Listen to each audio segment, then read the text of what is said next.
अगर योग नहीं है तो कुछ भी किया जाए संतान नहीं हो सकती।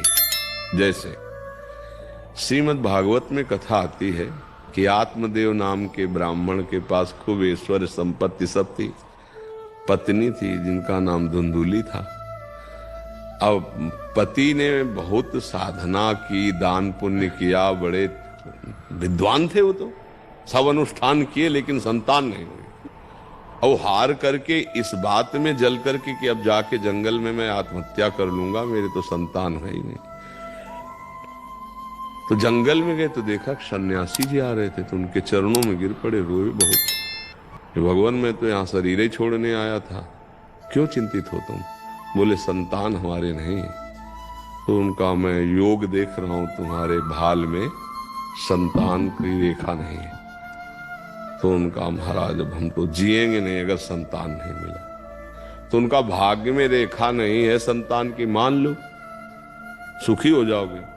बोले नहीं महाराज हम तो उन्होंने तपोबल दूंगी गर्भवती का, और जहां संतान हो तो मुझे दे देना और मैं तुम्हें पैसा दे दूंगी, और तुम ये अपने पति को कह देना कि संतान मर गए। ऐसे और परीक्षा के लिए इस फल को हम गाय को खवा देते हैं, तो गाय को वो फल खवा दिया।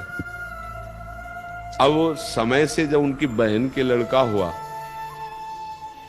तो वैसे ही नाटक पूरा हुआ, पैसा उधर चला गया उधर। अब ये हुआ कि आत्मदेव ब्राह्मण के पुत्र हुआ, बड़ी खुशी हो गई।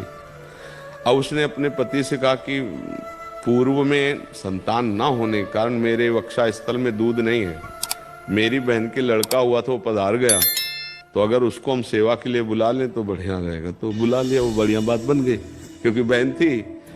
तो इधर समय आने पर गाय के पुत्र हुआ, तो कान भर गाय के, बड़ा ही तेजस्वी, क्योंकि ऋषि का फल। अब देखो भाग्य में पुत्र नहीं है तो नहीं हुआ ना, और आत्मदेव को लग रहा है कि मेरे पुत्र हो गया। अब वो दुराचारी इतना बाल्यावस्था से खेलते हुए बालकों को कुएं में डाल दे, और जब जवान हुआ तो फिर पिटाई शुरू की अपने माँ की और पिता की, सबकी। और मार मार के एक बार तो इतना माँ को मारा कि वो प्राण त्यागने के लिए कुएं में गिरी और मर गई। बड़ा अत्याचार। ओ तब गोकर्ण जी से, वो बड़े शांत और शास्त्र ज्ञानी, आत्मदेव जी ने प्रार्थना, बेटा मेरा कल्याण कैसे होगा, मैं तो फंस गया पुत्र मोह में, और ये धूर्त ऐसा पुत्र पैदा हुआ। तो उनका पिताजी, भगवान का आश्रय लो, लोक धर्म का त्याग करो, संतों की समाज में बैठो तो तुम्हें पता चलेगा जीवन का लाभ क्या है। धर्मम भजस्व सततम त्यज लोक धर्मान, सेवन सदा साधु पुरुषं जहि काम तृष्णाम, अन्यस्य दोष गुण चिंतन मास मुक्त्वा, सेवा कथा रसमोह नितराम पिबत्तुम। ये उपदेश किया।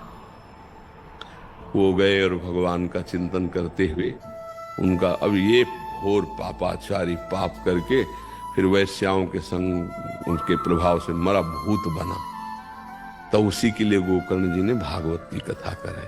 तो नहीं हुआ ना पुत्र, सब पूरा नाटक रच दिया गया लेकिन नहीं हुआ उनसे, क्योंकि भाग्य में नहीं था। हमें लगता है कि हम अपने इस पर, हमें लगता है यदि प्रभु श्री कृष्ण से, प्रियाजू से नहीं बना तो किससे बनने वाला है?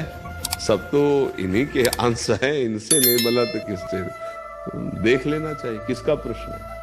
हाँ देख लेना चाहिए, विचार पूर्वक देख लेना चाहिए। यही हम इनसे कह देते हैं, हमारे भी आपने सब संतुष्टि कर दी थी महाराज जी, तो हमारी पत्नी के भी नहीं है जी, इनसे भी हम यही कह देते हैं जी, श्री जी को जब देना होगा तो दे देंगे, नहीं तो स्वयं आ जाएंगे।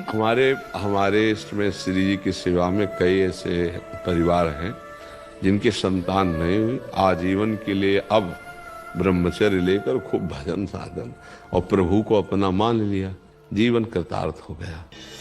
समझो, अगर हमारे पास संतान नहीं तो भगवान ने कर्तव्य से बचा दिया, प्रपंच के कर्तव्य। अब हम परम कर्तव्य में लग जाएं, दोनों पति पत्नी, खूब नाम जप करें, खूब भजन करें, भजन करके भगवान को प्राप्त कर लें, सब कुछ हो गया। जिसको भगवत प्राप्ति हो जाती है वो सब ऋणों से मुक्त हो जाता है। देव ऋण, ऋषि ऋण, मातृ ऋण, पितृ ऋण, एकादश स्कंद में भगवान वर्णन करते हैं। हाँ, अगर कुछ उपाय आदि करने से तो गृहस्थी धर्म है, अच्छा है, लेकिन उपाय के बाद भी यदि सफलता नहीं तो राजी रहना सीखो कि भाई अब हमारे प्रारब्ध में नहीं है, अब नहीं है तो फिर क्या उपाय किया जा सकता है। तो उसको धैर्यपूर्वक सहना चाहिए, फिर अन्य उपाय नहीं करना चाहिए कि हम इधर से उधर से, फिर वो वही धुंधकारी वाली बात।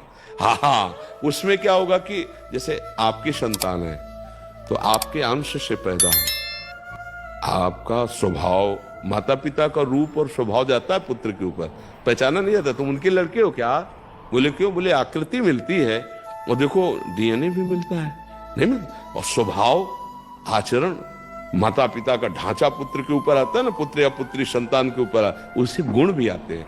अब वो कहाँ से प्रकट हुआ, उसके क्या संस्कार हैं, उसके क्या गुण हैं, वो आएगा तो धुंधकारी जैसे बहन का लड़का है, आतंक मचा दिया, क्या क्या लीलाएं। तो हमें लगता है कि हमारे भाग में पुत्र सुख नहीं बदा है, तो नहीं बदा है। अगर जबरदस्ती करोगे तो हो सकता है कि फिर आपका जीवन क्लेश में आनंद छूट जाए। इसलिए भगवान को अपना मान लो, जो मानो इनको दे। पुत्र मानो तो भी राजी है, पिता मानो तो भी राजी है, भगवान तो बहुत करुणामय है। इन्हीं को अपना मान के फिर भजन करे, क्योंकि जब प्रारब्ध में नहीं है तो फिर भजन करे। भजन